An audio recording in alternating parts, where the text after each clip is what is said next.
All right, you guys, welcome in.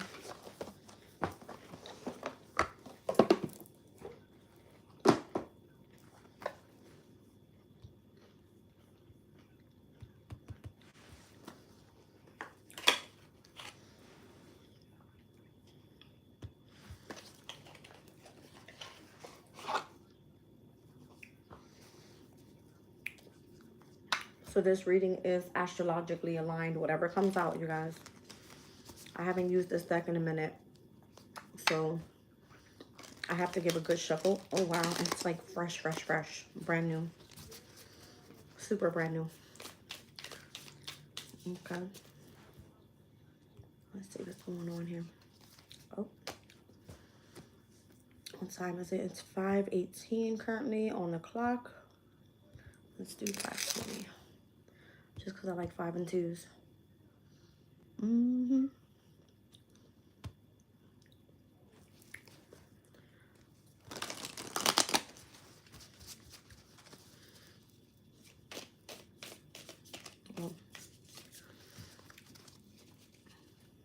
Oh, wow. Look at this. Look at this. Look at this. Look, look, look, look. That's crazy, right? We're at 15 degrees and 43 minutes with the moon in Taurus, and 15 degrees and 57 minutes with Jupiter in Gemini, which is a semi-sextile energy. That's crazy. Look at these cards. Look. Look, look, look. It feels like, what do you call one of those things? Like a springy. You know what I mean.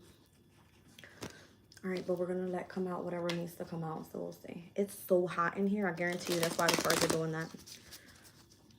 The temperature is crazy. Welcome in, you guys. Who's this? Volpes, Volpes? Neek, Neek? Neek, Neek? I'm hearing Neek, Neek. Like Monique, Neek, Neek. That's so funny. Neek, Neek. Welcome in, you guys. Oh, damn. Well, damn.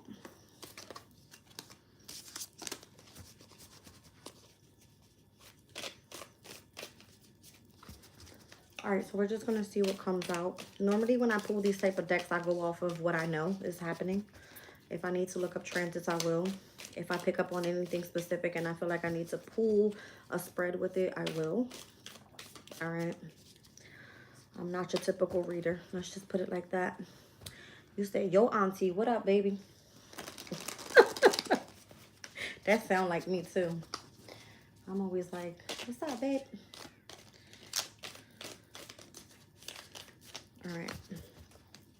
Let's see what want to fly out this damn deck, because this thing is like, it needs some love.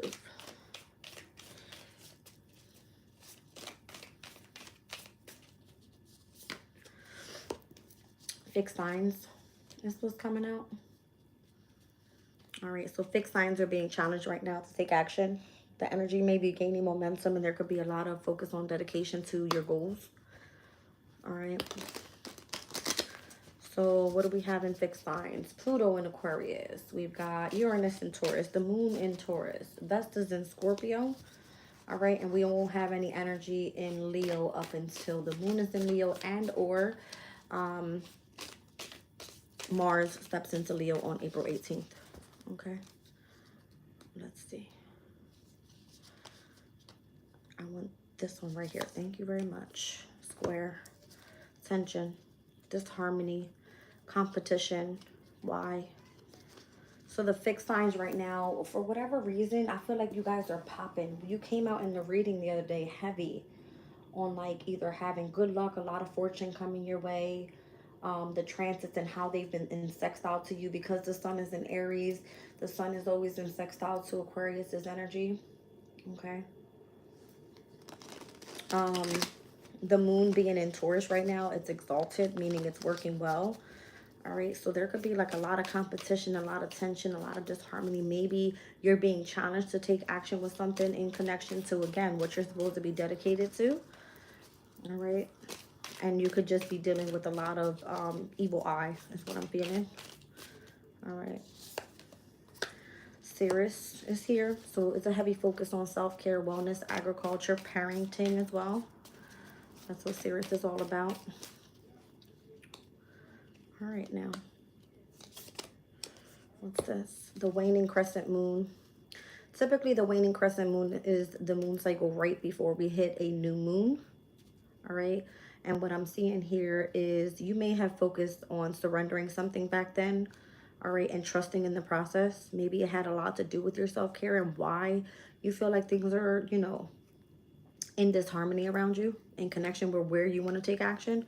But we're not in fixed energy right now, you guys. The sun is, you know, in Aries. Yes, it wants you to take action, but technically Aries is a cardinal sign. It's in connection to something that you want to initiate, pretty much. Welcome in, you guys. All right.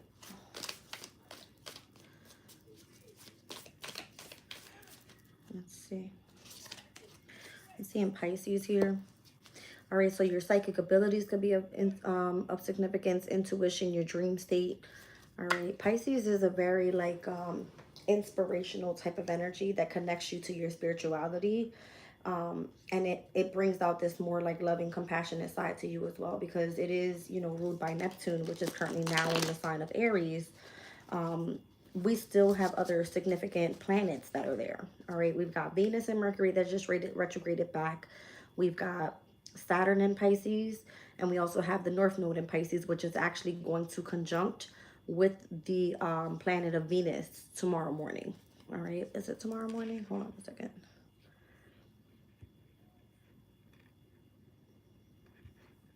I think it is.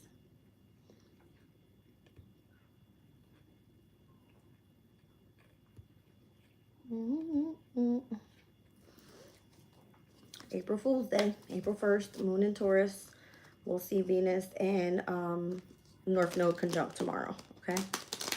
In the sign of Pisces. So this means like heightened psychic abilities. Your dream state is going to be lit. Your intuition is on point. Welcome in. And that conjunction is going to bring out this massive energy and connection to your destiny, okay? Whoa. I'm seeing a trine happening tomorrow as well to Pluto and Aquarius. Something auspicious when the moon ingresses into Gemini. All right, there's a lot of positivity, a lot of luck coming in with Gemini and Aquarius energy, air signs specifically. Fire's here as well. Something that is, I feel like it's drawn to your passion, to your creativity. It kind of brings your like enthusiastic side out. All right, it's very radiant is what it's called here with this fire energy. So in the sign of Aries, Neptune in Aries, Chiron is in Aries, all right, as well as the sun. All right, so right now is like the perfect time to take action towards where you want to see positivity and luck with this moon in Gemini. And again, we spoke about it the other day. Pluto brings in transformation. It's meant to destruct but rebuild. It is an ending to a new beginning, but the moon in Gemini typically is associated to you having like great business deals right now, like social meetings. If you're working in the media, if it's a time for travel, transportation could be of significance, okay? We got the super moon here. All right, so you're going to be like hyper aware about something, is what I'm feeling. And we've got the moon in Taurus currently with this very stable, grounded energy. All right, so if you're utilizing your mindset for something here with the trine over to Gemini energy moving into your intellect right now, it could be saying, you know, get as much rest as possible. Taurus, with the moon in Taurus is like stay at home, chill out, stay comfortable, but also stay productive. All right, don't stop doing something. All right, try to remain grounded and focused on remaining determined, because Taurus is a fixed sign. All right, like your dedication right now is still being tested. Let's see what else comes out. I wonder what's going on outside. It's like a party out there. It's always some crazy shit. So yeah, this has to do with your career, your public life, your reputation. 10th house overall is like a heavy masculine energy. And Taurus and Capricorn, which is connected to the 10th house, are both earth signs.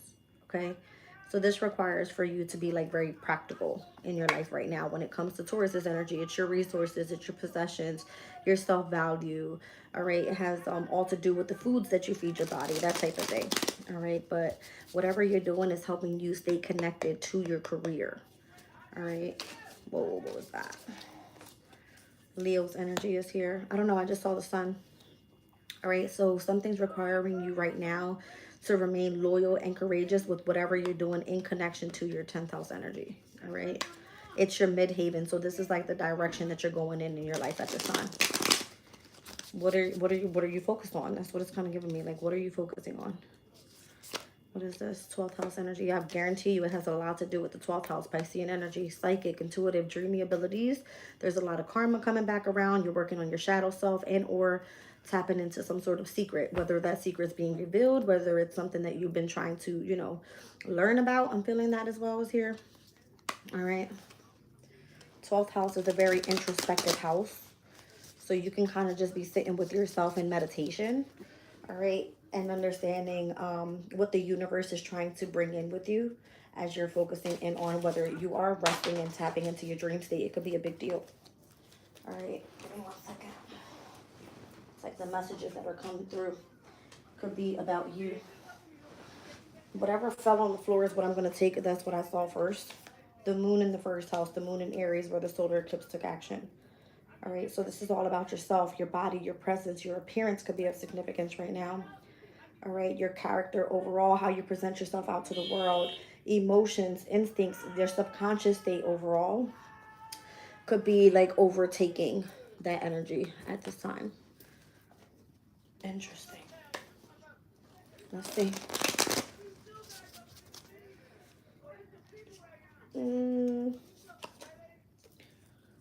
Yeah, that's what I'm feeling.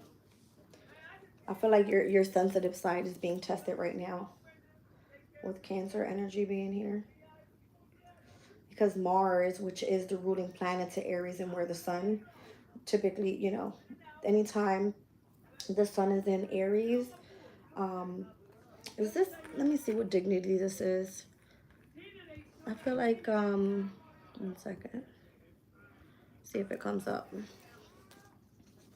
with the sun in Aries.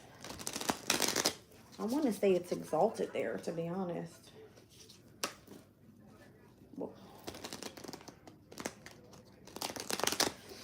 But I feel like typically where Mars is in Cancer right now calls in trouble, possibly in the home environment. It's like there's a lot of fighting, there's a lot of arguing, there's a lot of going back and forth. All right, it could be in connection to those closest, you know, to you, in connection to family, children, your mother figure being of significance the most. All right, or something could be legit, like fucking with your emotional state.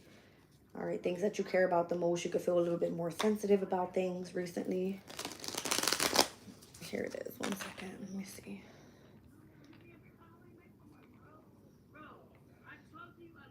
Yeah, the sun is exalted in Aries. You see what I'm saying? So the sun is comfortable where it is right now.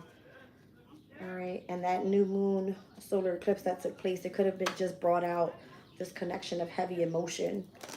And where Mars is the ruling planet to Aries, is kind of like in the sign of what rules is what the, you know, the moon rules. So there's just like, I don't know, it feels like the energy is very contradicted right now. Like you don't know how to feel, but you know you need to take action. You don't know where to go. You want to get your dream state going. All right. So maybe the clarity that you need and the communication that's meant to come in to bring you a sense of positivity, luck, and auspicious times in connection to, are you going in the right direction with your career? It may be coming in with the moon in Gemini. Like your answers are coming. Just focus on wellness, self-care, focus on your body. All right.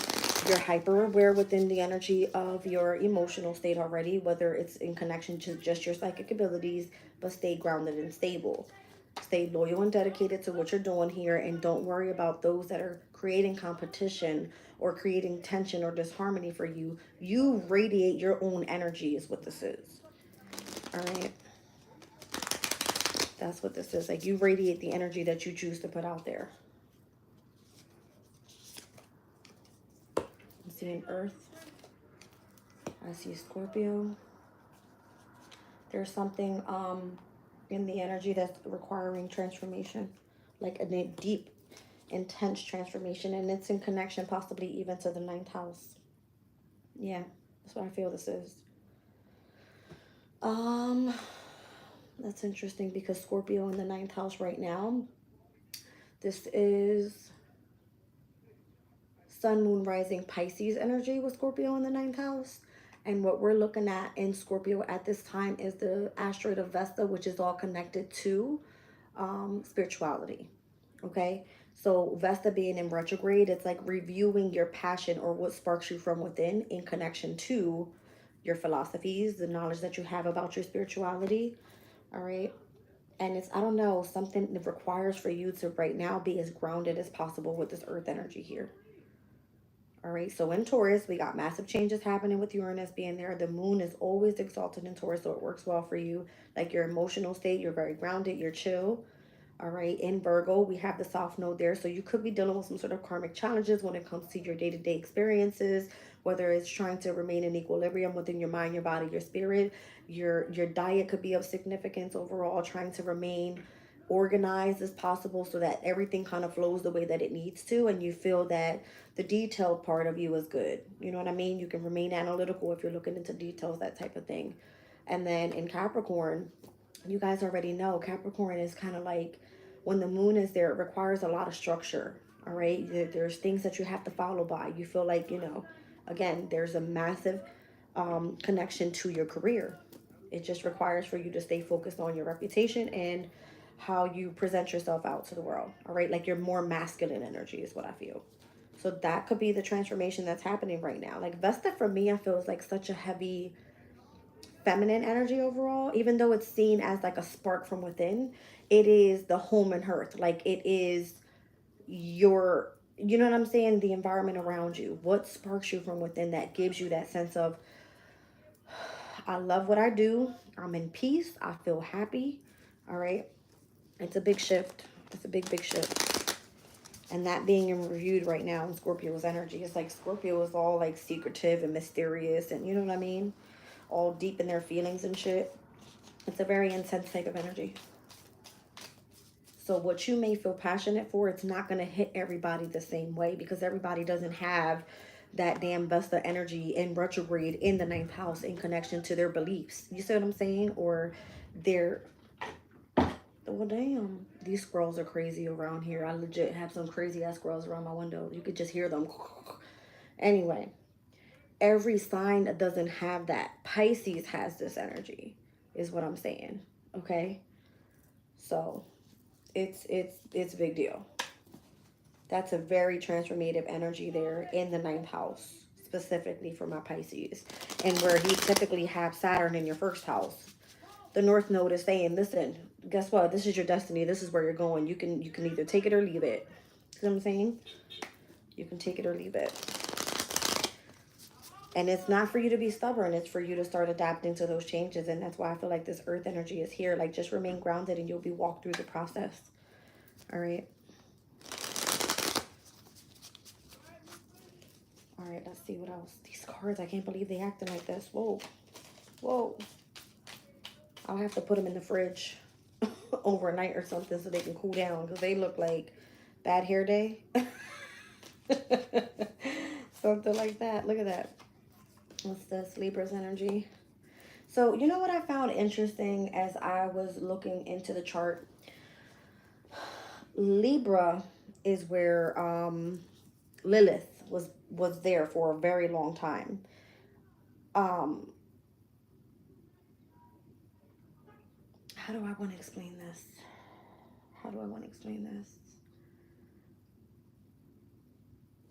One second.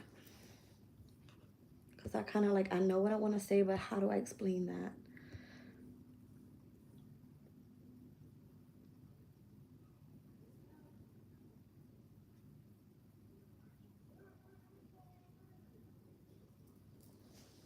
Okay. Whatever is requiring like balance and harmony into your life, we had Lilith here. With Lilith, doesn't like to be submissive to other people.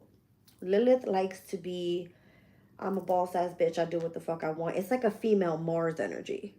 Okay, it is now in the sign of Scorpio, which is, I'm seeing it come out here.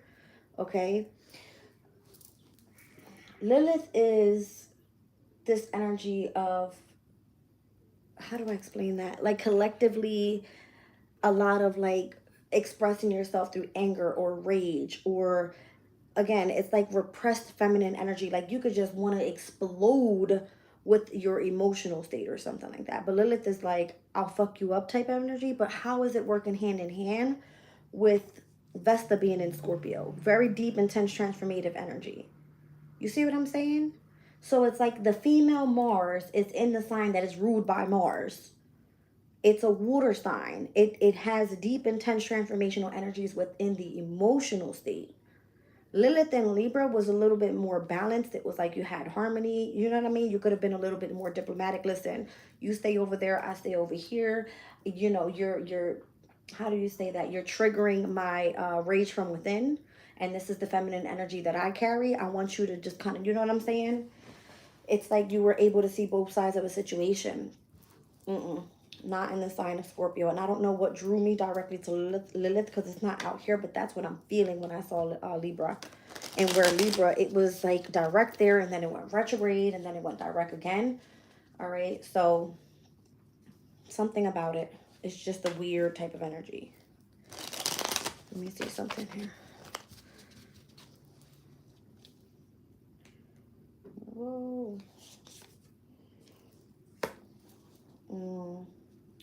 The energy is changing. That's why now, as we stepped out of the winter solstice and where there was a heavy focus on the transition that was taking place and what was being amplified, now that we're in the spring equinox, it's a very different type of energy. All right, it's like the beginning of something fresh.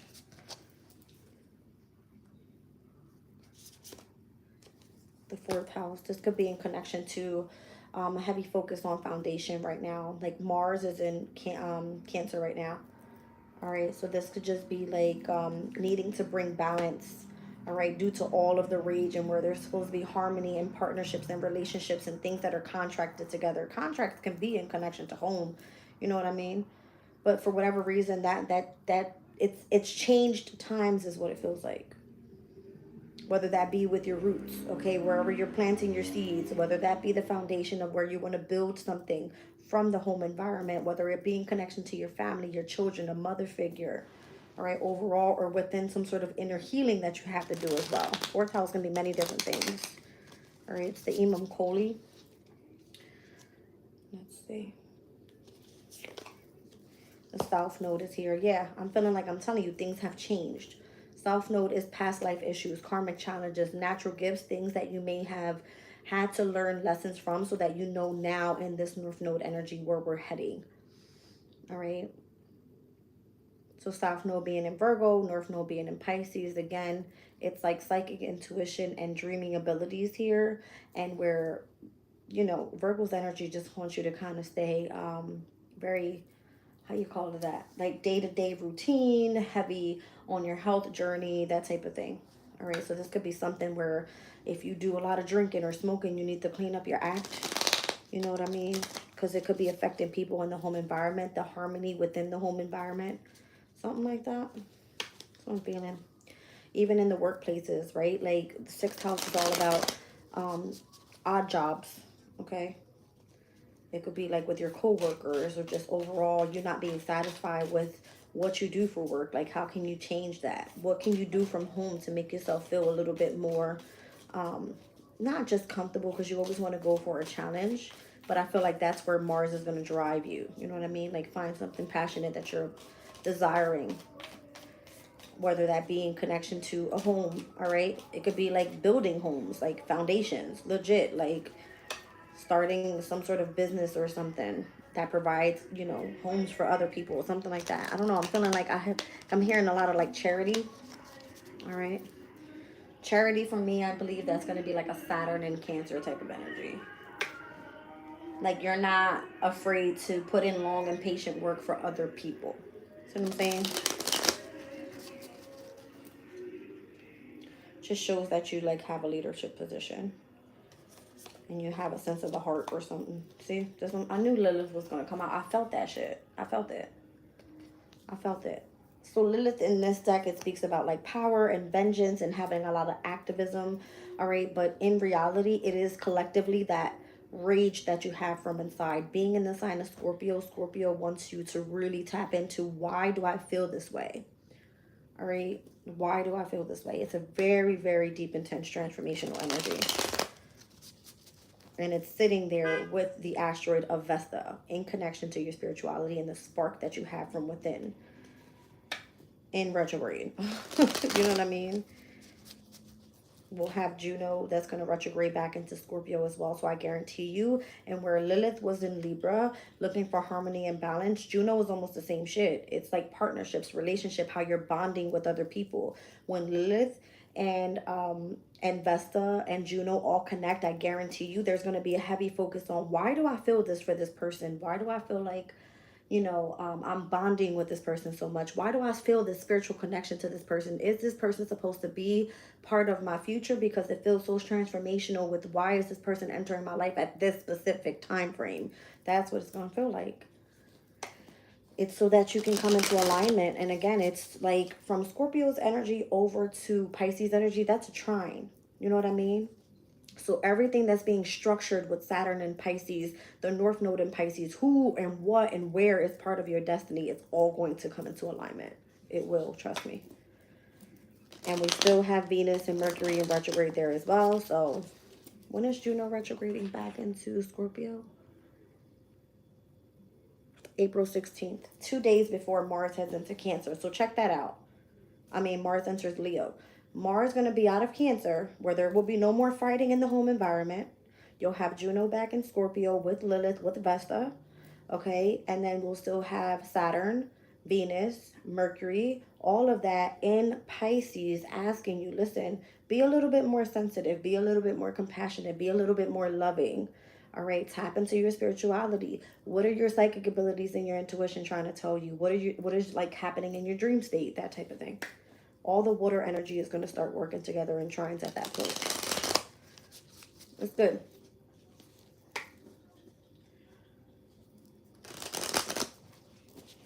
So we're speaking about like mid-April maybe. Yeah, mid-April. I can't read the chat, you guys, because I'm so far away from my phone right now, but I'll catch up with you guys in a second. I don't want to lose my train of thought. All right, so I got Capricorn energy here. So it could just show that you're very resilient and you know, you like to persevere towards your goals and your accomplishments here. It could be very a disciplined time for you. I'm seeing Virgo. All right, so again, it's going to test your efficiency, how you can remain functional and analytical in connection to your career or what you do for work. These are the two houses that rule those type of energies. All right, so Taurus, Virgo, Capricorn are typically associated to money, career, home, and family. Okay, and also, you know, your creativities and how you want to start up your career. Let's see. So Jupiter is here, which is the planet of growth and opportunity and to remain optimistic. It rules over the signs of Sagittarius as well as Pisces. It's right now in the sign of Gemini. So typically in association to mutable energies, there will always square. So there could be tension there overall. And where you're trying to grow, especially with Jupiter being at its detriment, it's not going to work exactly the way that you want it to, but there's still opportunity there. Okay, you just kind of have to like work with the energies when they have sextiles over. Typically, when we had that new moon solar eclipse in Aries, we had a sextile over to Jupiter in Gemini. You see what I'm saying? When the moon is in Gemini and Jupiter is in Gemini, it would always trine over to Pluto in Aquarius, and where this transition is supposed to happen with the transformation, it can work well for you. You just have to know how to use it on what days and what your purpose is here in connection to that career. See what I'm saying? So it's abundance, it's opportunities, it's your prosperity, it's your spirituality, it's knowledge. I mean, you can look at Jupiter at many different things, all right? Many different things.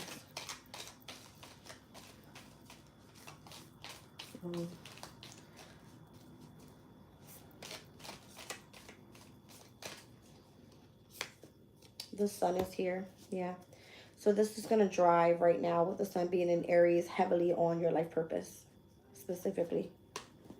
All right. I don't know if the sun has already sextile to Jupiter. Let me just take a look real quick. The sun is at, not just yet, the sun is at 11 degrees and Jupiter is at 15. So we're looking at, I'll give you guys the date on that because this is legit what's going to happen. Anything that's part of your life purpose and what's in connection to your growth and opportunities that are going to be presented, that sextile that happens is going to bring a sense of harmony and balance into the energy. I'll give you the date on it. 1 second. When is the sun in sextile to Jupiter? On the 6th. So this is going to be while the moon is in Cancer ingressing into Leo. Okay. We will then see the moon in Leo have a sextile over to Jupiter on the 7th. So again, it's still going to work in harmony. You have to know what days to focus on your manifestations and where your growth and opportunities are. Moon in Leo, it's a heavy like energy of being in the spotlight. You see what I'm saying? You got to be ready for it. You got to be ready for it. And this is all happening on Sunday and Monday. This is the energy of balance, the sun and the moon. It's like yin and yang working together hand in hand. You know what I mean? That's what I'm feeling here. It's good. I don't know what's happening in the chat. I see people cursing people out and shit. I can't do these astrological readings for everybody because everybody doesn't understand what this is. But if they listen up, they'll learn a thing or two. So don't fight with them too much. All right, so the 3rd house is here. So heavy on communication, transportation, your local communities, siblings, cousins, neighborhood. This could be your studies. This could be you socializing. Media could be of significance. Again, short travels. I mean, Gemini is business meetings. It can be many different things, you guys. Many different things. What about the 3rd house? What do we need to know? So this could be like great opportunities right now. Again, I'm seeing the sun. And the sun is like source. You know what I'm saying? It's putting a heavy highlight on Jupiter in Gemini. All right. Now that we have the sun in the 1st house, which is all about, you know, self-identity, the way that you present yourself out to the world, when it sextiles over to Jupiter and Gemini, it's going to have a heavy emphasis on, you know, you're drawing in a lot of attention with what you're communicating about. If you, I don't know, maybe you have like a beautiful car or something, or you're being offered a job, an opportunity to work in the field of transportation, or to do something to help in your local community, or maybe you feel that the harmony within your siblings, it could be of significance, that type of thing. You see what I'm saying? It's going to be many different things for many different people. It depends on where these transits are happening in your chart as well. All right, so right there, we're focusing on specifically Aries, if you want to call it, because the sun, moon, rising, and where the sun is in Aries would always sextile to the 3rd house. All right, everybody doesn't have Jupiter in the 3rd house right now. Aries does. So if you have like a sun, moon, rising in Aries, like I have a moon in Aries, so that I would say the 6th or the 7th would be auspicious for me. But careful, because the moon is going to ingress into Leo, which is the energy of my opposition. So that will bring some sort of confrontation about with maybe like siblings. You see what I'm saying? Just saying. It's the way the energy works with astrology. All right, what else do we need to see here?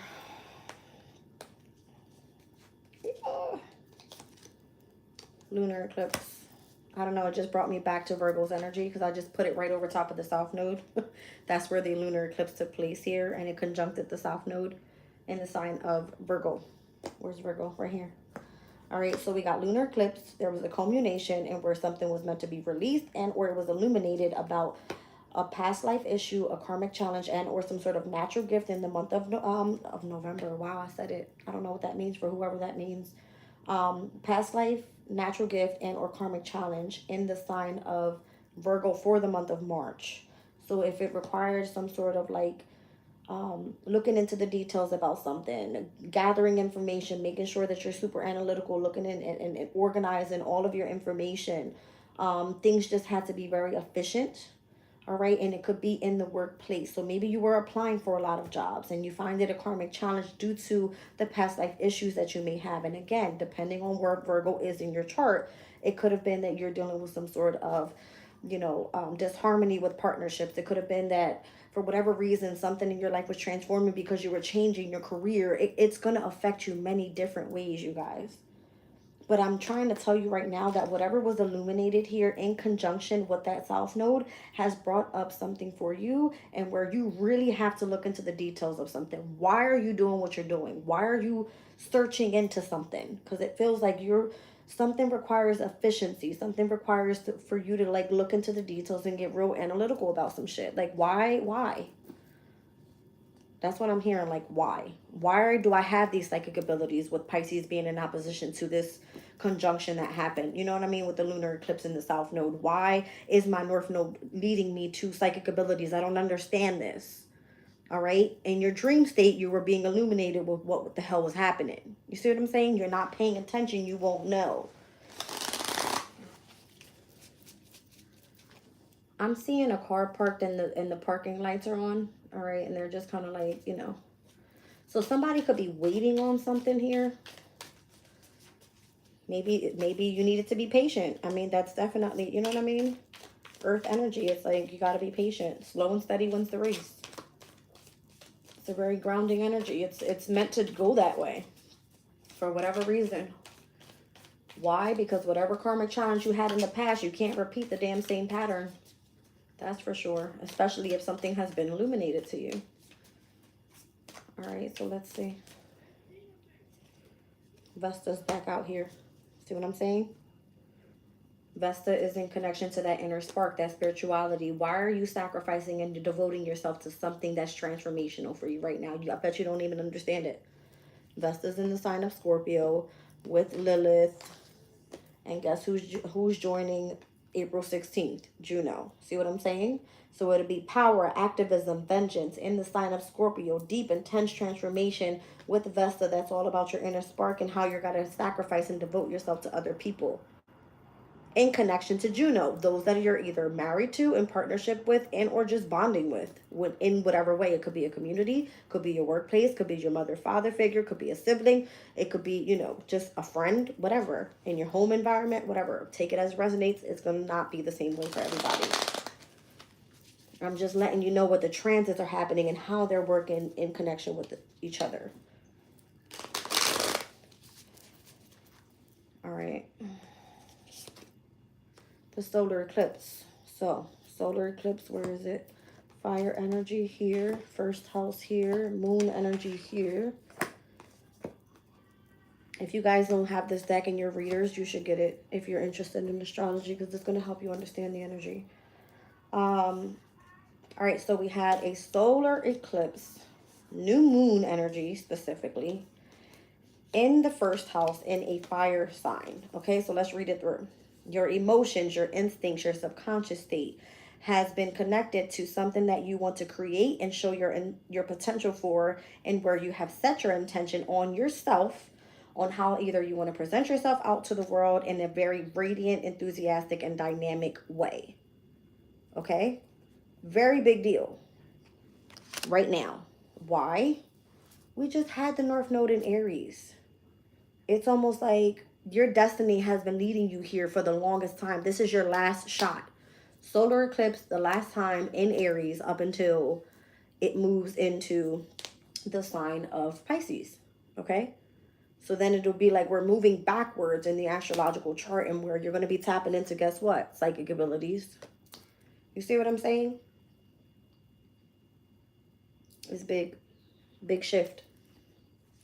And I keep saying this whole Venus-Mars dynamic, and where we were for the past couple of years with the North Node, South Node in Scorpio and Taurus, and the eclipses happening there, and then it went to Aries and Libra, and where it went to self and partnership in opposition. So it's been affecting not only the houses of resources, but the houses of self and partnerships as well, whether these are contracts, all right, or just typically associated to people that are in marriage. It's like you're getting divorced because whatever changes that one person had in their field of connection to their finances, whether this person is connected to you, however, it's causing a lot of just disharmony in the energy. And where now it's like, what am I gonna do? It's like, I love you, but it's an it's an illusion in my imagination. Is this gonna end up working out? And it's like your psychic abilities are being heightened. Why?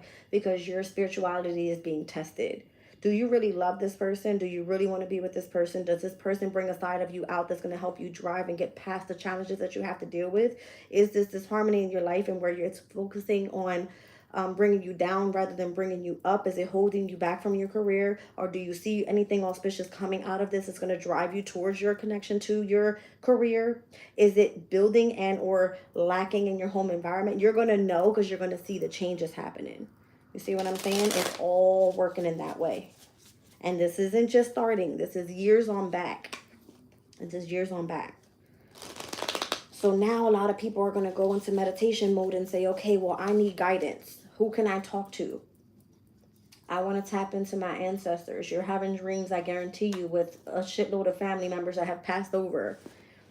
You're being guided in what's coming up in the near future if you just pay attention to your dreams and you're able to remember. When you wake up, write that shit down. So you know, this is what I see coming in my near future. This is what my spirit guides have been showing me. I want to be sure that I'm in alignment with where I want to be in the next 5 years or so. I don't know. All right. I'm just saying, like, try to remember and feel spiritually guided by that. That's why your heightened intuition is happening right now. All right, it's transformational. It's like you've gone through a death and rebirth. It's like a metamorphosis type of energy. It feels like everything that you once knew is gone and you're stepping into something brand new. Like major, major deal. Major deal. I'm seeing 13 people in the chat and 18 likes, you guys. I'm feeling like a Scorpio and a Cancer Pisces energy. I just told you guys about the trine over to water signs. Your emotions are going to be the most significant right now. All right, I don't know why I'm tapping to heart space here. So heart chakra is associated to the air signs, and that's where Pluto is at this time. It's in Aquarius. All right, so you might want to be a little bit more giving towards others. Like Aquariuses are very unique and talented, and you know what I mean? But they are the humanitarians of the zodiac. So you might actually be more caring and giving, and you know what I mean? Even if you have this independent side to yourself, you know what you've gone through and how you've transformed and how you want to bring other people with you in a community overall, right? Like you're meant to collaborate together in that way and bring structure in, because Aquariuses are ruled by Saturn as well. All right. What am I feeling here? This card doesn't want to come out. I wonder why. There's two. The cusp of the retrograde. That's crazy. Because Spirit just said Mercury in my head. Like we just had Mercury in Aries and now we're in the cusp of like, right, this energy of Mercury just ingressing it and back or retrograding back into the sign of Pisces, which Mercury in Pisces is at its detriment. It's not comfortable there. Mercury wants intellect. Mercury doesn't want to be in the sign of water where it feels like it's draining in its thoughts. You see what I'm saying? Yeah. So right now, and where the transition is happening with the reversals of Mercury and Venus, all right, and with the asteroids that are currently right now, because they affect the energy as well. Juno, partnerships, marriage. Who else is retrograding? Vesta. All right, so where you're sacrificing and devoting. And who else was it? One more. Lilith is in retrograde in Scorpio. Okay. That's what I was trying to say. Lilith is the only asteroid that I see when I look at the astrology, and where I saw it go from Virgo to Libra, and now it's in the sign of Scorpio. But why is Lilith in retrograde in the sign of Scorpio? Why? Because I think Lilith is the only asteroid that moves counterclockwise for some reason. Like right now it's in Scorpio. As it goes direct, it will enter back into the sign of Libra. I hope I'm right here, because I feel like that's some weird shit, because normally they go from like Aries to Taurus to Gemini to Cancer to Leo. No, it's opposite for Lilith. Weird. I don't know if anybody knows astrology, then put it in the chat, because I don't know why that's like that, but I noticed it and I looked at the astrology. Oh boy. So again, Lilith wants like vengeance right now. It's like, and that's crazy because I have a Lilith in Scorpio in my chart. All right. And you know that Scorpio is, it rules the 8th house. It's in connection to, let's just say, sex, okay? Let's just say it's in connection to debt. It's in connection to your taxes. It's in connection to your partner's resources. eighth house is a lot of different shit, you guys. So it's a lot of people that's like, oh, bitch, guess what? I was freaking, you know, I was helping you. I was doing this. I was doing that. And you did this to me. I want revenge. It's that type of energy. Like, yeah. And then imagine when Juno steps in retrograde. And Scorpio is going to be like, I was married to you and partnered with you for so long. And how dare you try to transform your life without me? That type of energy. Okay. It's like, know what to expect. Know what's coming up. I'm telling you now what it is. All right. So here we have mutable energies. It's like right now, things may feel a little bit more adaptable because, again, mutable energies are Gemini. We have Virgo, we have Sag, and we have Pisces, right? So it may feel a little bit easier right now having to adapt to these changes, but imagine when, you know, certain planets start moving into like cardinal energies and where it's like, yo, you need to initiate some fucking change right now. Like Saturn's about to move into Aries, Neptune is in Aries. These aren't just regular ass planets, you guys. The only personal planets that are closest to the Earth that we see in a different sign every year is Mercury, Venus, and Mars. The only three, and when the moon hits every sign every single month. It stays in one sign for maybe 2 to 3 days every day. Every month. Saturn isn't a planet that hits a different sign, like, you know what I'm saying, every other year. No, it doesn't. It takes like a year and a half for Saturn to move to a different sign. I'll break it down to you guys because I got the info here. Just so those that are interested in this information, I'll give it to you now. 1 second. Like Venus doesn't go retrograde every year. It goes retrogrades every, I think, 2 years. Mercury goes retrograde from 3 to 4 times a year. It could be. Saturn does go retrograde every year. Neptune goes retrograde every year. Pluto goes retrograde every year. I mean, it just depends on what sign it's in. Okay. Give me 1 second. Come on, fucking give me a break here. You guys, I need like a serious ass Wi-Fi. Throw me some power to my laptop because this thing is crazy. Oh boy. Anyway, when it comes up, I'll show it to you guys because it's a big deal. It's a big change. All right. But what else do we have changing this year? So Saturn stepping into Aries. Neptune's in Aries already. We have Jupiter that's going to ingress into Cancer in June. We have Uranus that's changing its sign and is stepping into Gemini in July. Watch how the energy changes. Just watch. Who else? Pluto just entered into Aquarius back in like 2023, and then it went back into Capricorn, stepped back into Aquarius. So we're still in the early degrees of Aquarius. Like this is fairly fresh with Pluto being in Aquarius as well, which is another like, you know what I mean, far away planet. Who else is there?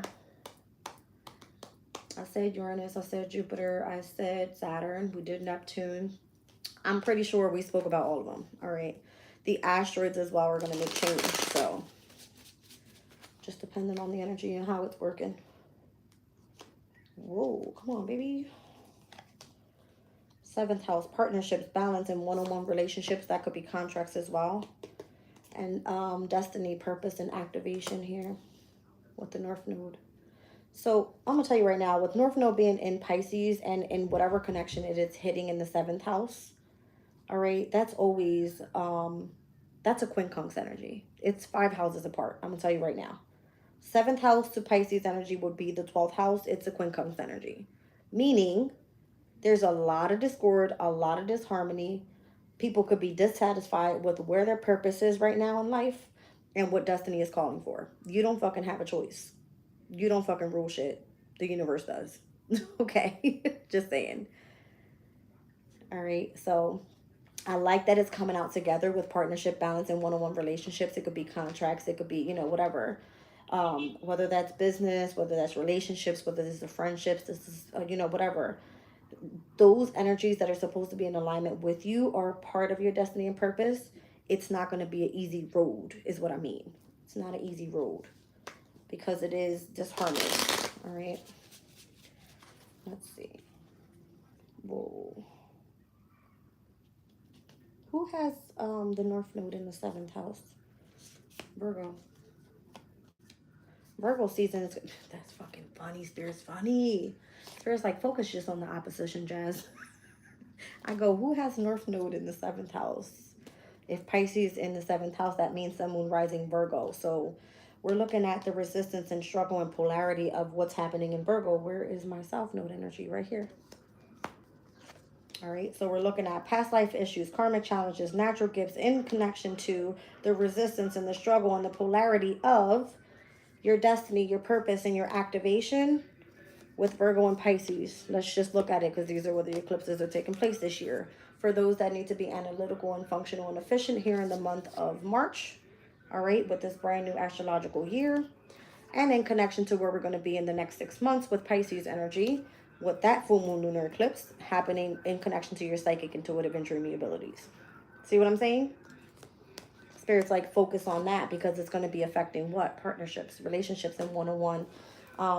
The balance in between whatever this is. Watch how it happens. And again, it depends on what houses they're in. So all those people that are fake funking and I love you. No, right now, bitch is saying it's the new astrological year. Like, you're in alignment with new things. It's the spring equinox. Go find a new boo. I guarantee you're going to be happier than ever. All right? You're going to expand. You're going to grow so much faster. You're going to be able to socialize more. You're not going to be feeling like so heavy on your heart space. That type of energy is what I feel. Okay? Like, don't fake the funk because, again, if there's a lot of competition or tension or disharmony around you, it's because you're not fucking happy. And Spirit is trying to bring you what you desire in alignment with spirituality and the person that you're going to click with. Or whatever it is. It could be career. You know what I mean? A lot of people told me, I don't know why the hell you like astrology. Who's going to listen to that bullshit? Where is that going to take you? Bitch, I don't know. But don't fucking drop my dreams down, ho. Okay? Don't fucking drop my dreams down. I don't fucking know why I like astrology so much, but I do. It's because I'm good at it, bitch. Go fucking pick up a book yourself. Maybe you'll find out some shit. You see what I'm saying? The conjunctions. We just had a shitload of conjunctions. I think that was on Friday, you guys. The conjunction brings in unity, synergy, all right, and integration. So depending on the synergy of the conjunctions that are taking place, it could have been very harmonious. All right, so we were looking at the 28th with all the conjunctions. Yes, it was. We had the moon in Pisces in conjunction to Saturn, to the North Node, to Venus, and to Neptune. Okay, and then we saw the conjunction of Mercury as well. There was a lot of conjunctions on the 28th. A lot. I know that's right. Yes. People will shoot your dreams down quick just because they're not interested in what you like. And it's not for fucking you to like. It's for, you know what I'm saying? Go find your own passion type of shit. Whatever. Oh, my cards want to calm down now? Yeah, because y'all was looking like fucking Pringles earlier. Y'all saw them. My cards was looking like Pringles earlier. They're definitely going in the refrigerator. They need to calm down. All right, so the waxing crescent moon energy right now, this is the energy that we're actually in. We're in the waxing crescent moon cycle. So heavy focus, you are, bringing your concept into actualization and a lot of strategy. All right, like focus on, for my readers, focus on trying to do a little bit differently, like change your strategy up a little bit. Try to channel in a different way. Start scrying. I've been trying to do many different things, you guys. That's why I'm so happy I got all my decks back, because I'm like, astrology is my thing. Normally I can channel with a regular tarot deck, but the messages that I get from this to just show like expansive energy and what we don't see coming. You know what I mean? Big deal. All right, let's see what else. Sag energy. Again, Juno retrograding in the sign of Sag. So for those that want to be free and adventurous and want to go on journeys and things like that, I feel like you're being challenged to do so. That keeps coming up in the energy with, like, I'm feeling, although the Fool card in tarot is associated to Uranus and it's like requiring change, I feel like it's adventure. It's like, take a leap of faith and go in that direction. Why are you heading that way? Because you're being drawn to it. Retrograde periods are reviews, okay?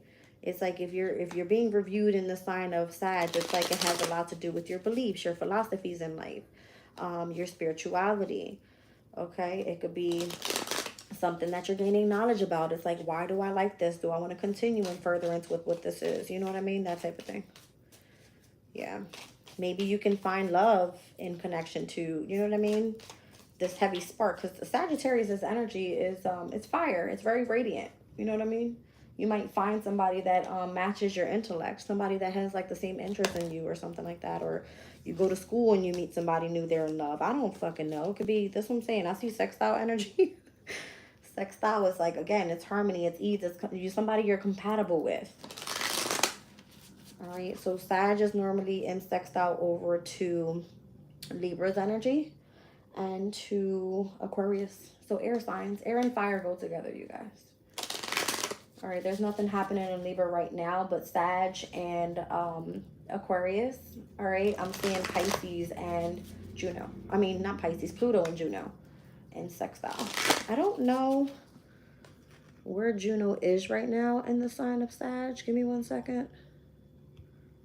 Juno for the month of March on the 31st. Where the fuck are you? You're at 1 degree and 35 minutes of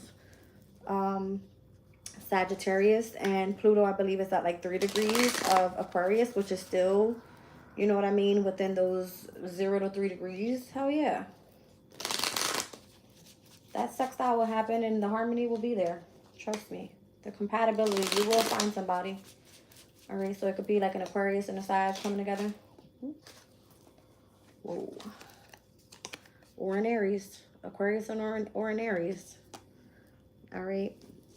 See what I'm saying? Because Aries are fearless. All right, they have like a very innovative side to them as well as Aquarius. I like that a lot. I like that a lot. We keep picking up on travel and like communication and transportation lately a lot. So I'm seeing like the whole Aries, Aquarius energy, all right, working in harmony with innovative things as well. The third quarter moon this month is going to be in the sign of, we had Capricorn. This one's going to be, is it? Hold on a second, you guys. The last quarter moon is in Aquarius this month for April. That's crazy. See what I'm saying? So there's some sort of adjustments that need to take place in Aquarius's energy. Things that focus on innovation and technology in the future. It could be scientific shit. I don't know, you guys. This is what I'm saying. Like, Sagittarius's energy are the ones that are adventurous. They want to go out. They want to explore shit. They want to, you know what I'm saying? Get the information and the knowledge about it and bring it back. Something has to be broken down, readjusted, and or there could be a lot of forgiveness. All right, that's needed right now in the collective when that third quarter moon happens in Aquarius. Because that's where the transformation is taken, being that Pluto's there. And that's happening within the 1st to the 2nd degree. It's 1 degree and 13 minutes. I'll read out the damn Sabian symbol to you guys because I know the 2nd degree of Aquarius is fucking nothing to play with. I'll tell you right now. I'm going to tell you right now what the fuck that shit says. It's an unexpected thunderstorm. I remember this one because this was a fucking hairy time for my life. I wanted to fuck somebody up. An unexpected thunderstorm, the 2nd degree of Aquarius, and where the 1st to the 5th degree speaks about bringing something into balance. All right, 1 second. Interesting, because by then, that last quarter moon that happens in Aquarius, Mars will be in opposition to Aquarius's energy, or to be in the sign of Leo at 0 degrees. You know Mars and Pluto are both ruled by Scorpio, right? It's a very transformative time. All right, so an unexpected thunderstorm. All life is ephemeral. Even though we want to cement our lives into secure structures, nature always wins in the end. Submission to unforeseen and uncontrollable forces. What did I say? It says nature is a constant existential challenge to the works of people, fires, floods, and winds that tear down our strongest buildings in moments, and time itself erodes everything eventually. By this fact, we are reminded not only how small and insignificant that we are, but how magnificent is any creation that stands against the nature for a while. Yet also we remember the need to develop inwardly the strength to be able to cope with it all. So if there's an accident that happens, it's in connection with optimism and confidence, and setbacks that's always going to further our ends. What did we see in this deck earlier? It was in connection to your fulfillment, your happiness, and how you need to take action right now in my last reading for Sacred Destiny. Go check that one out. I said it wasn't going to be for everybody, but the storms that are coming up pretty soon, it's to align you with your happiness. I'm trying to tell you, you'll be more pleasurable in the near future. All right, and I guarantee you, after you go through that metamorphosis and that death and rebirth, you're going to be in a sense of purity. Look how beautiful this is. I love that energy. And you'll be spiritually protected. Look at the lightning in the background. I'll show you guys what I'm looking at. We said something the other day about the connection to lightning, and I felt like some sort of electric type of energy. One second. That's what I'm seeing here. In this avian symbol, the connection to the 2nd degree of Aquarius. So play with it if you want to. I'm just saying. All right. What else do we need to see here? So that's a very significant transit that's going to happen there. All right. With that last quarter moon coming up in April. We just had the one in Capricorn, so this one coming up is in Aquarius. So by then we will be in fixed energy, and where this reading started off, look at this. Action, momentum, and dedication. Keep going. Don't stop. Keep going. Even if you deal with competition, tension, and or disharmony, don't stop. Keep going.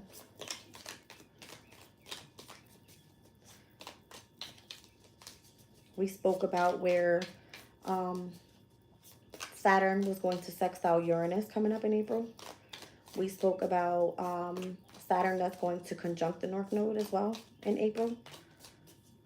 We have Venus that's going to enter Aries once again in April. All right. The ending of April is going to be significant right after the major changes of that full moon in Libra happening on the 12th. So the 12th, full moon in Libra, Venus will go direct on the same day. Juno retrograde is going to enter Scorpio on the 15th. Mercury is going to enter Aries once again on the 16th. By the 18th, Mars enters Leo. By the 19th, the Sun enters Taurus. April 20th, last quarter moon happens in Aquarius. Saturn conjuncts the North Node in Pisces on the 21st. That's all within one fucking week. Play with it if you want to. Watch how the universe comes and strikes down that fucking lightning. You need change. You need change. You need change. You need change. You're protected. You got work to do. You need structure. Watch. Watch. Why? Because Taurus is what is going to ask for you to remain grounded and to find stability into your life. I'm telling you. I just got the shivers. Taurus is my house of home, so I'm freaking the fuck out. Every time there's either a moon in Taurus or Uranus is in some sort of like semi-square energy to Taurus's energy, I'm like, what the fuck today, bro? Because I'm ready to fuck somebody up around this bitch. Like, I get angry. Yeah. So just, again, I'm going back to mutable energies in the last card I pulled. Try to remain as, like, humble as possible. Try to be adaptable as possible. Try to be versatile and, like, flexible with whatever changes are happening astrologically. I'm seeing the 2nd house here in connection to finances, values, and possessions. All right? So that's 2nd house is Taurus energy. That's a big deal. What you set your intention on with this solar eclipse here in Aries, by the time we step into Taurus season and where all these harmonious transits are going to be happening, again, conjunctions are unity. It's synergy. It will work well for you in connection to what you have brought into structure in your life. All right. I got shivers again. I'm almost done. I mean, the deck is like but so big. All right, so we have ascendant here. So your appearance from now on is going to be of significance. The first impression you put out there, the mask that you wear to the world of who you really are as a person, meaning your mind, your body, your spirit overall, the way that you communicate to others. Do not lie to people. I feel like you need to be speaking your truth and whatever that may be. If you don't fucking like somebody, bitch, I don't like you. That's your energy, and that person knows you have a boundary up. If you play fake, that shit, tower. You see what I'm saying? Because it will happen in the long run. Straight up. Like, let go what no longer serves you. That's what came out earlier. Palace is in the sign of Aquarius as of right now. It's in connection to wisdom, skill, and the way that you self-defense. One second. Where's Palace? Palace right now is in the sign of Aquarius at 13 degrees and 46 minutes today. All right, by tomorrow we'll be at the 14th degree of Aquarius. 1 second. So Palace is a very interesting energy, especially being in the sign of Aquarius, because Aquarius is of the intellect and it's in connection to wisdom and skills. Okay, 1 second. Let's just see what this speaks about. Welcome in, you guys. Brenda, Tiff, welcome in. Divine Hazel, thank you guys for being here. Chosen Divine, I love you all. You guys, if you want to donate to the channel, everything is in the description box below. I have provided the email address there. If anybody has questions, post it. PayPal, Cash App, Venmo, all in there. If you want to buy a deck for the channel, please do so. Walmart, Amazon, it's all in there, you guys. All right, let's see. So we read this Sabian symbol out the other day. It was the 14th degree, was the train entering a tunnel. But then we also, as we move past, I believe it's 14 degrees or any 3 minutes past any type of degree, it's always like with Sabian symbols, you have to follow up to the next specific degree. So we're going to look at the 15th degree of Aquarius, and where 11th to 15th degree speaks about improvements. All right. And this is with your wisdom, your skills, and how you're self-defending yourself or whatever. 2 lovebirds sitting on a fence is the Sabian symbol at the 15th degree.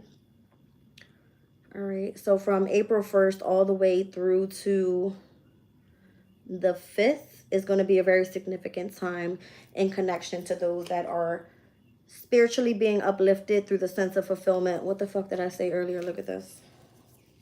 Fulfillment was the very first card that came out in my last reading, in connection to one's happiness and getting prepared for those that are meant to take action. Get prepared for the storms that are coming, okay? This isn't in this reading, but run back to my last reading. I just did it. It's in the live videos. All right, so it says here, in one sense or another, our spiritual journey is motivated by a yearning to end the state of separation in which we live. Sufis calls this the yearning ishq, divine nostalgia. It arises when we leave the source and acts as a beacon to bring us home again. We need this beacon because the immersion into physicality makes us forget our origins. So we need to feel what we cannot remember and bring to mind. We are safe and effectively at home when we find the direction to walk in the certainty that we will walk in no other direction than we know deep and permanent joy. This is about you actually understanding where you're going to practice what's truly your happiness, is what I feel this is. 2 lovebirds sitting on a fence and singing happily. That's what I'm saying. So this is in connection right now to your affirmations. So make sure you're saying them. All right. It says the richness of our own life potential is illustrated in nature's achievements. So spend a lot of time out in nature as well. The moon in Taurus, go to nature.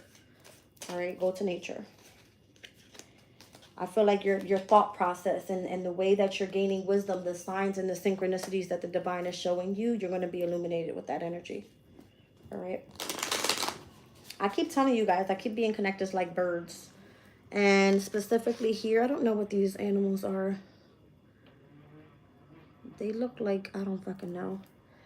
You know how the flamingos have like long ass legs? I'm seeing that same type of bird, but it's a white and black bird specifically. So I don't know. Well, let's see what's going on, you guys. I know a lot of people ask if I do astrological readings for your chart specifically. I may look into that because this is a passion of mine, but I have to be clear, I'm still a new beginner. I don't want anybody to think I ripped them off or if it doesn't resonate. But if you are here and you feel pulled into this reading and you know that this is something you see coming in the near future for you, I can explain the transits. I can tell you which transits will work best in connection to where your placements are. If you guys are interested in that, listen, just hit me up in an email. I don't know. I'll have to like look into details and stuff. All right. Let's see what's going on here. I don't force anything. I really don't force anything. I try not to do that. I got 2 birds sitting together here. I got water energy. All right. That's interesting. They're all out here. All the elements are out here. So water is in connection to refreshing, mysterious, and fluid energies. Where's my fire? I got earth right here.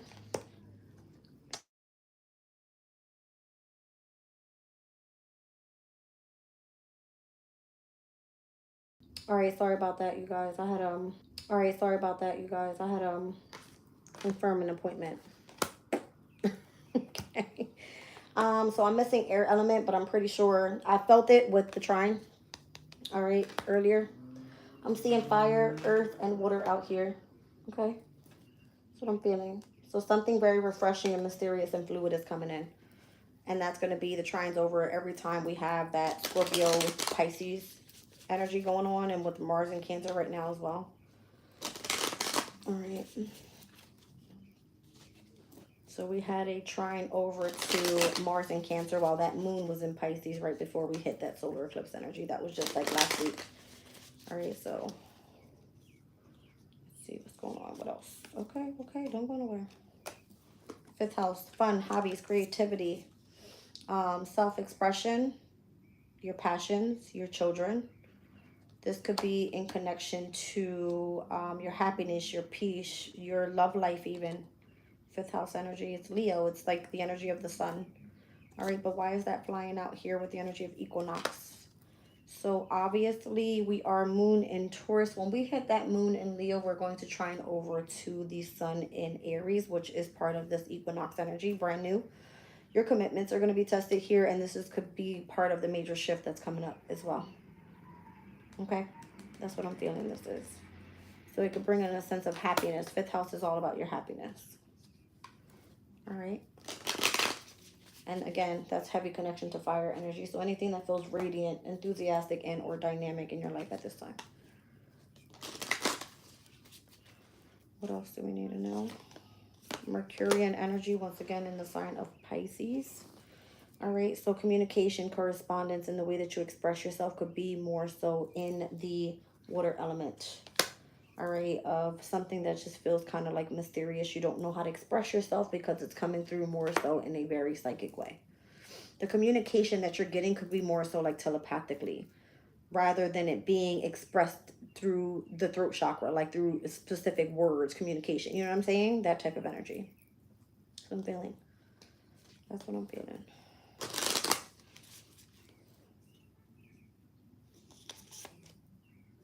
Planetary return. I'm hearing moon in Cancer. That's it. Moon in Cancer. That's not happening until this next weekend here. All right. Neptune's officially out of Pisces. It doesn't matter. There's no other planet in its domicile energy, meaning it's in the planet in which it rules that sign. Moon in Cancer will be the only thing from here on out. Up until Mercury enters Gemini, and that's not up until May.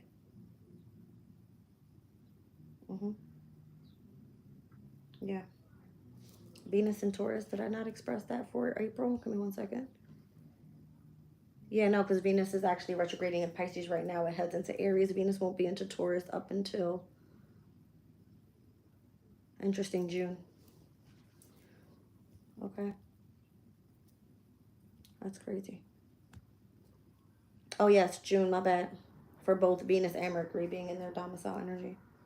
Something like that. I'm trying to tell you guys. It's not, we have no planets in their ruling sign except for the moon here going out. So when the moon is in Cancer, it just means that you're in alignment with your true feelings, with the comfort of those that you are closest to, your home environment being of significance, a very healing type of energy. Again, depending on however the moon works well with other transits, that's the only thing that has a planetary return at this time, and where it feels like you're making progress with something. Very cyclical. It says homecoming and or the way you're making progress once again. All right, quincunx and sextiles. Spirit's telling me to look at the transits. 1 second here. I gotta find out where these are happening. All right, let's go to April. Quincunx came out first. So as I was explaining earlier with the North Node and the 7th house coming out together, and where I said North Node right now is in Pisces, and from Pisces to the 7th house, that would be like the 7th to the 12th, there will always be this energy of a quincunx, meaning there's a lot of dissonance, adjustments, and or discord that needs to be taking place here. Okay, I'm just going to use this as an example because that's what I'm feeling. So let me go into when we hit the moon in Pisces for the month of April, and that's not going to be up until the, what's that, the 23rd. We're going to see The moon in Aquarius at a quincunx over to, sorry, the moon in Pisces at a quincunx over to Mars in Leo. Okay. We will see the quincunx over to, let me just not go far out. Let me run through because I can quickly see them. Anything that is 5 houses apart. All right, so I'll show you when the quincunxes start happening. Where are they? Ooh, on the 8th. We just spoke about the 6th and the 7th, right? We just spoke about the 6th and the 7th with the sun and a sextile over to Jupiter and Gemini. We'll have Venus in the sign of Pisces at a trine with Mars in Cancer. So that's going to be a very auspicious day, you guys, with the 6th, which is this upcoming Sunday. All right. And then we're looking at, by the 8th, we'll have Venus in sextile over to Uranus in Taurus. But this is where all of the quincunx starts taking place. All right, so we're looking at the moon in Leo at a quincunx over to Venus in Pisces, Saturn in Pisces, to Mercury in Pisces, to the North Node in Pisces. Then the moon ingresses into Virgo, and we will start seeing the quincunx over to Neptune in Aries and the quincunx over to Pluto in Aquarius. You guys, the 8th is a very shitty day, and that is on Tuesday, which is ruled by Mars. Wow. Okay, big deal. So you're going to see some auspicious energies coming in for the beginning of the month, April Fool's Day. You got Venus conjuncting the North Node. The 1st is all fucking sextile energy, by the way, because it came out together, right? Let's speak about the sextiles happening on the 1st, which is tomorrow. Venus conjuncting the North Node. We got the moon in Taurus that is going to sextile over to Mars in Cancer. We've got the moon in Taurus that's going to sextile over to Saturn, over to Venus, over to the North Node, over to Mercury. Then when we ingress into the moon in Gemini, we'll see the sextile over to Neptune in Aries and the trine over to Pluto in Aquarius. Great, right? By the 2nd, we'll see the sextile over to the sun. Here's where it gets tense because the square starts happening on the 3rd. All right, and then we start seeing a little bit more sextiles over to Saturn and Uranus in Taurus, and Mars and Uranus in Taurus, and then we got Mars trining over to Saturn in Pisces. So this is all great, right? Because this is moon Cancer energy. The moon is exalted. I mean, the moon is in its domicile there. You're happy. 4th, the 5th, the 6th to the 7th. By the 8th, boom, explosion. Lots of discord, disharmony, dissonance, adjustments. I need a break. You go over there. You stay. See what I'm saying? Big deal. Big changes. All right, so that's going to be a specific date for quincunx energies. And then let's see if there's another one. The oppositions, they start by the 10th.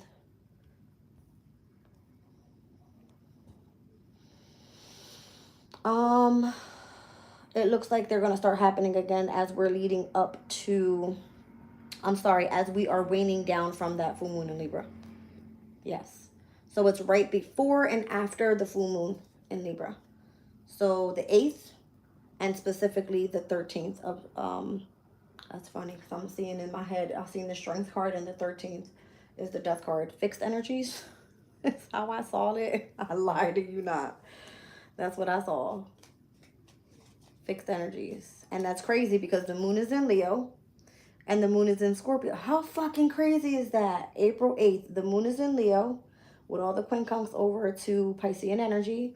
And then when we see the moon ingress into Scorpio, it will start quincunxing all of the energies that are, what is that? And Aries. And as the moon is like, you know what I'm saying, still in Libra, it quincunx over to Piscean energy too. The 8th and the 13th, the moon in Leo and the moon in Scorpio on those specific days. And where in tarot, I'm thinking of like the strength card and the death card. That's what I'm trying to say. Weird. So, all right, I don't know. I'm just hearing something about like tame your energy, allow yourself to go through some sort of transformation, allow something to come to an end so you can experience the transformation, something like that. All right, like the full moon in Libra, it is the energy of the 7th house. It's one-on-one relationships, it's contracts, it's partnerships, it's, you know what I'm saying?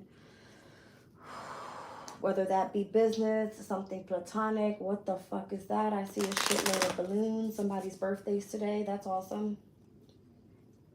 It looks almost like drones, you guys. Look at this, transits. So the transits are going to bring insight, are going to be where you experience change, and it requires movement. See what I'm saying? Nothing to play with. Those specific transits too. I'm feeling the quincunx energy. Big deal.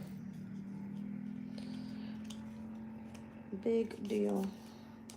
Chiron, start focusing on your core wound healing, you guys. And what you need to release yourself from. I feel like you are the key to your success is what I want to call that. Chiron is like the key. All right, so you're the key to your success is what I want to say. And what day is the sun conjuncting Chiron? Chiron is at like the 21st degree. We're not going to see that up until like the last decan of, we're just entered the second decan of Aries season. So we're not going to see that up until like the weekend of that full moon. Where am I? Hold on. Damn, Jazz, you're fucking good. Damn, Jazz, you're good. The sun conjuncts Chiron on the full moon in Libra on the 12th. I lie to you not.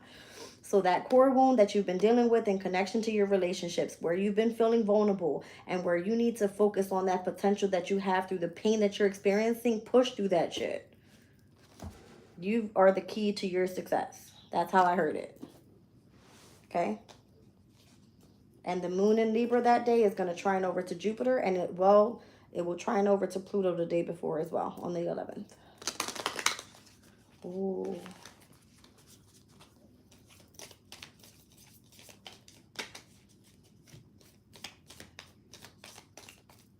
What in the hell is he talking about? Can we get that weirdo out of here? I cannot deal with these people. All right, so Eros, interesting. All right, eroticism, desire, and sex. Eros is in the sign of Aquarius as of right now. And it will be moving into Pisces on April the 6th. Interesting. How about that? How about that? Because on the 6th is where I said that that's going to be an auspicious weekend. All right, so Piscean energy is where it steps in there. Specifically from the 6th to the 7th. It'll be at the 30th degree of Aquarius.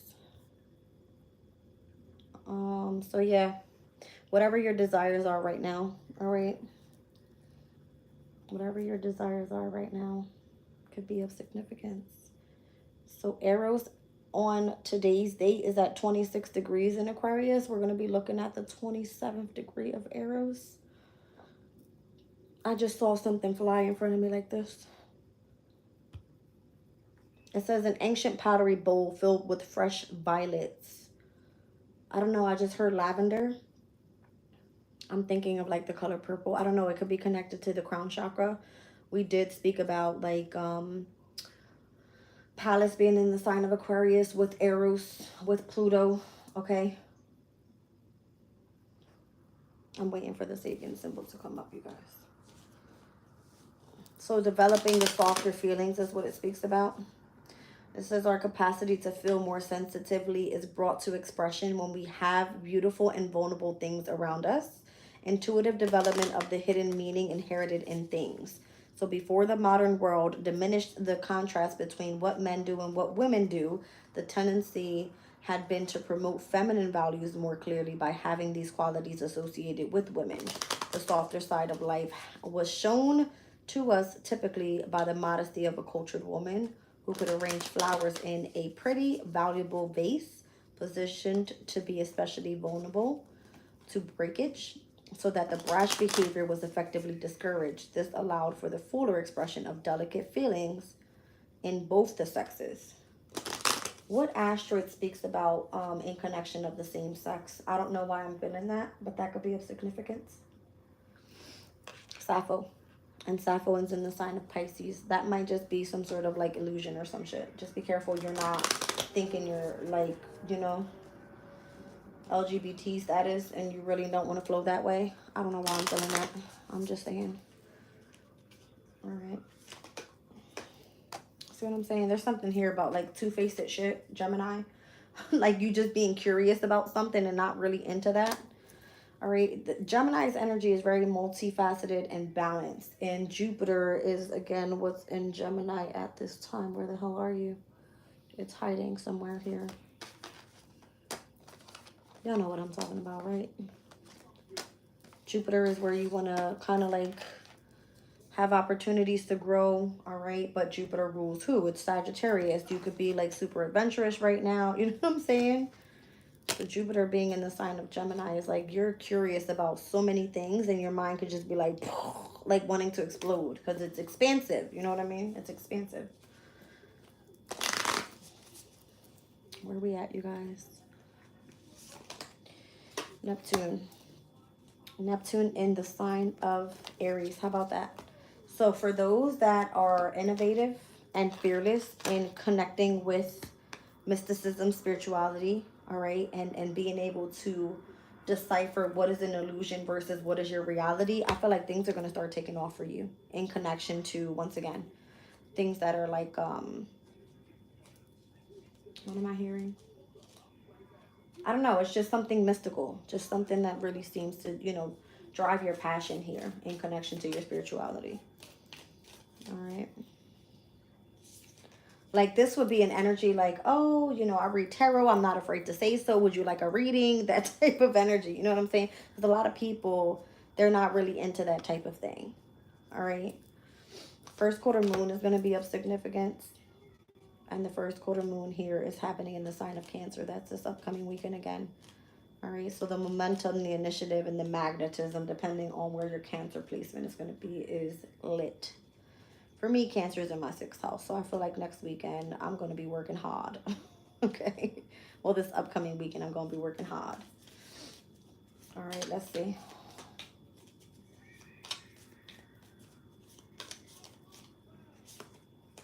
There's Juno. So again, we spoke about Juno being in the sign of Sag and retrograding back into Scorpio. Here's Scorpio. Here's Sag. So Juno, marriage, commitment, bonding, and things that feel adventurous and free and philosophical in connection to spirituality. All right.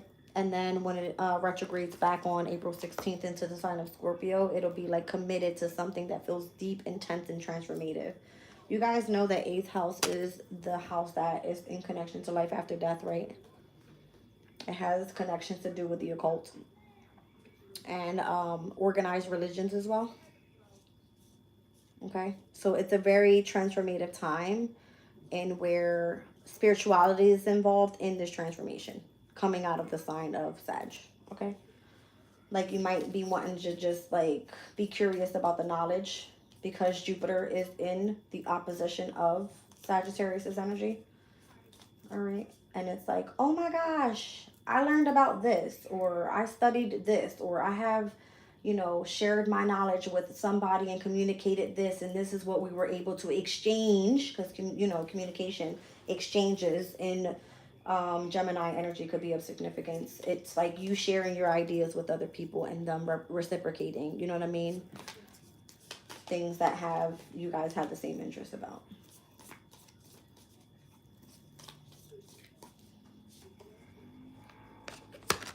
So the moon void, of course, we just stepped into the moon in Taurus yesterday. So, I mean, we have the moon in Taurus all day today. But anytime the moon is in Taurus, I mean, anytime the moon is void, of course, it means that pretty much nothing's coming out of the situation. That's how I'm feeling it. Where the hell did I just put the card at? Really? Where'd it go? It's hiding from me now. I guess it doesn't mean that much. Whatever. Here, I'll do this. This is a period where, as we are about to ingress into the following moon sign, which, by the way, it's not going to be tomorrow until 4:27 p.m. All right. 1 second. The moon is void, of course, by then. And when that happens, anything that is in connection to the transits that are taking place, it's a very disconnected time. All right, in between the planetary transits. All right, so it says moon void, of course, disconnect, withdrawal, and reception. The moon void, of course, occurs when the transiting moon makes its last major aspect to another celestial body before moving from one zodiac sign to the next.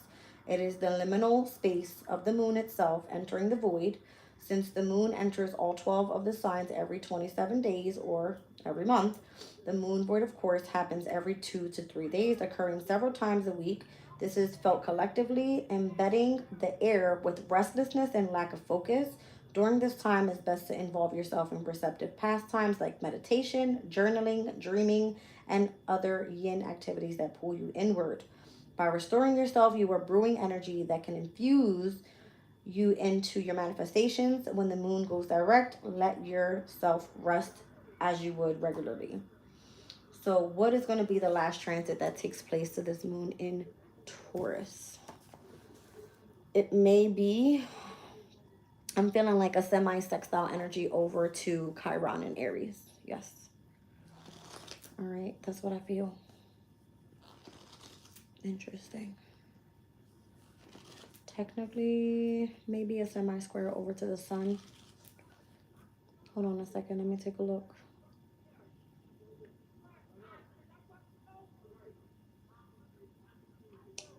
That is to Taurus and Pisces. Okay, so it'd be the sextile over to Mercury in Pisces in retrograde.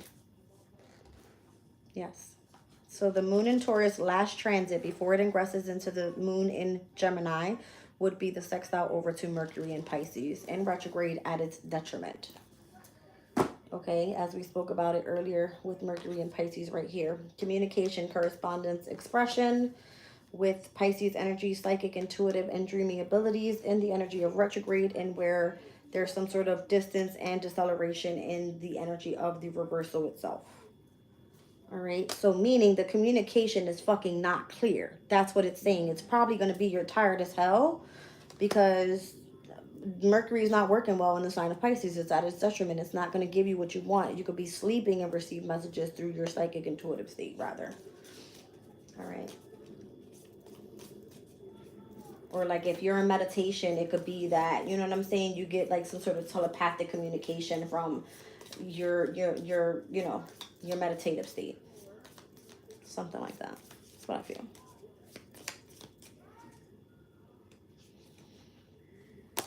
Waxing gibbous moon.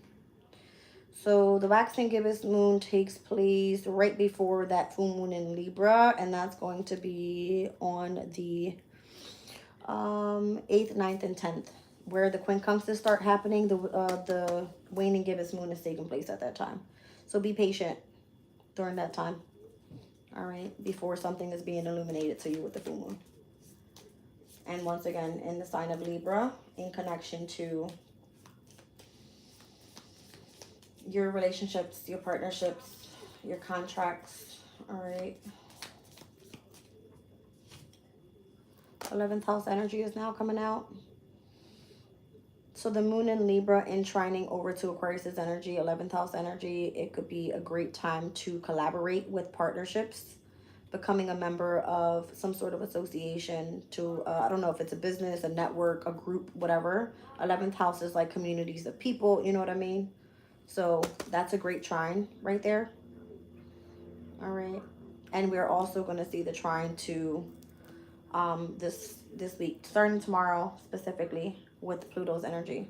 Okay, so whatever is transforming here, whoever you're collaborating with could be auspicious in connection to communication. Whoa. See what I'm saying? Pluto was like, fuck yeah, Jazz, that's what I'm saying. Okay, so Pluto in Aquarius over to the moon in Gemini tomorrow will be the trine, something auspicious. Where's all my energy at, you guys? I'm like losing my shit. I want to like show you what I'm talking about. Pluto in Aquarius in the 11th house with a trine over to Jupiter in Gemini. Where's my Gemini energy here? Come on, fuck off. Where's my shit at? I easily get lost in this deck. That's why I fucking love this deck, though. It's my shit. This is my shit, y'all. This is my specialty. I'm fucking slow as hell. I'm not slow.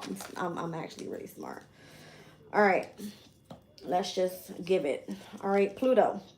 Regeneration, rebirth, transformation in the 11th house. Collaboration, memberships, networking, communities of people, groups of people. And a trine over to auspicious positivity and luck to Jupiter and Gemini, optimism, growth, and opportunity. All right, Gemini, multifaceted, balanced, and curious in connection with the energy of the moon, if I ever knew where the hell I put it. because the moon will be in the sign of Gemini as well, which again, when the moon is in Gemini, it's auspicious for business meetings, communication, travel, transportation. It's lit. Okay? Air energy. All right? Air energy. So that's what I'm feeling. And then when the full moon in Libra comes up, it'll be in connection to diplomacy. All right? Harmony and bringing balance back into the energy with that specific transformation with Pluto's energy in Aquarius. All right, so Psyche is in the sign of Pisces. This is in connection to your conscious mind. All right, your soul's purpose is kind of what it's giving me. In Pisces, again, it has a lot to do with your psychic abilities, your intuition, all that good stuff. Venus being there as well. That's crazy. I feel like we're in a repeat of the beginning of March. So we had, let me just, I don't think I pulled all these energies just yet. I'll keep them coming. 1 second, let me put them back in order if I can find it all. North Node, Psyche, Venus. Where the fuck did I just put Mercury? Over here somewhere.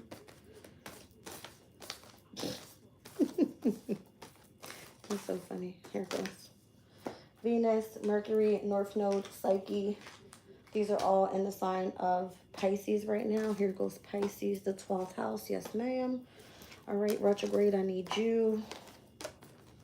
We're looking for Saturn, and we're also looking for, we can just kind of add in Neptune too, just to kind of show what was happening there. There's a shitload going on in Pisces right now is what I'm trying to say, you guys. All right? That's what I'm trying to say. So let's just say communication, correspondence, expression, the energy of beauty, artistry, and love, your destiny, your purpose, and what's being activated there. Psyche, your soul, conscious mind is in connection to all of those energies happening in personal planets, by the way, Mercury and Venus, that are in retrograde, that are pretty much at a distance at this time, in the 12th house of your karmic shadow and what you seem to be secret in connection to your psychic abilities. See what I'm saying? Which will always be in opposition to South Node energy, which is part of your past life, your natural gifts, or your karmic challenges that you're going through at this time. Opposition is creating some sort of struggle and or resistance in polarity. That's what this is. You're being driven to take action right now. Right now. I mean, major changes happening here real soon. So there goes Saturn. That's what I was missing. All right, discipline, obstacles, and boundaries as well. In connection to everything that I just mentioned happening in Pisces energy. All right, so if you're being disciplined with your psychic abilities right now, or what you feel to be intuitive that you're tapping into, it could just be that your challenge of your conscious mind is of significance. You see what I'm saying? Yeah. It could feel like you're exposing a lot of secrets, or whatever you're doing is very creative. You want to communicate about it. You're not fucking afraid. You see what I'm saying? And then you could feel like you're super like devoted and sacrificing a lot of your time with this energy here. All right, because it's going to be trining to Scorpio's energy, and where again it feels very transformative and very like, you know, it's a fluid energy, it's water.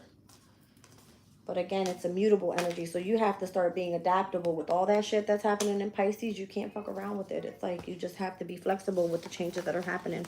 I'm getting a little exhausted here. I was going to say exalted here. So I'll take that because exalted is better than exhausted. All right. But I think you guys get the point. I think you guys get the point. These transits that are happening are no fucking joke. What was I missing out of this deck?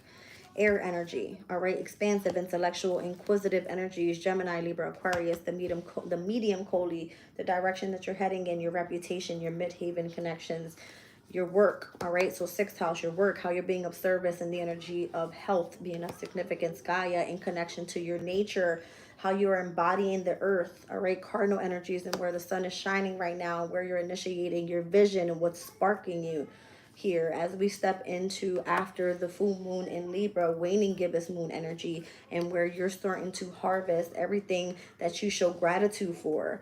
All right, Uranus being in the sign of Taurus, and where you're very revolutionary and inventive and very eccentric in connection to Taurus's energy. It could be how you're remaining grounded and stable and secure overall with your resources, your finances, things that are creative. Aquarius's energy here.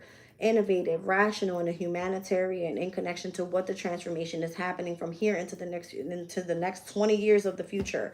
All right, I'm seeing Uranus being directly next to Aquarius, which is his ruling planet, but it's at its fall in the sign of Taurus and where it is right now, which is at a square to Aquarius. So you're seeing a lot of tension and pretty much a different type of pull in the energy, where one side of it wants to be grounded, the other side is saying, listen, I want that energy of, how do you call it, the innovativeness, all right, to come through. You have this new moon energy here. Again, you could have been setting your intention on your potential for whatever you want to go for that's new. I'm seeing Imam Koli. I'm seeing here full moon energy. I see Mars and I see Descendant. That's interesting, because only one out of the 4 astrological axes actually came out. So this could just be a heavy focus on yourself at this time. But never forget where you're going, the direction you're heading. All right, Imam Koli is in connection to your origins, your inner child healing, and what you're trying to attract in relationships and or in partnerships. So this new moon and full moon in opposition and what's happening in the month or in between these eclipses here that may have been taking place. All right, by the time we hit that full moon in Libra, this is what's going to be of significance, the attraction to relationships. So whatever you created is exactly what's going to be illuminated, and what's no longer serving you is going to be released. Mars is moving into the sign of Leo. It's now going to feel an energy of feeling egotistical and prideful, but it's also actually asking you to take your willpower and to continue to take action and be competitive, so that you can put yourself into Leo's energy, into the spotlight. Start performing. Don't be afraid to be courageous, brave. All right, go for it is what I'm trying to say. Don't be afraid. Take action. Insane. That was the whole deck.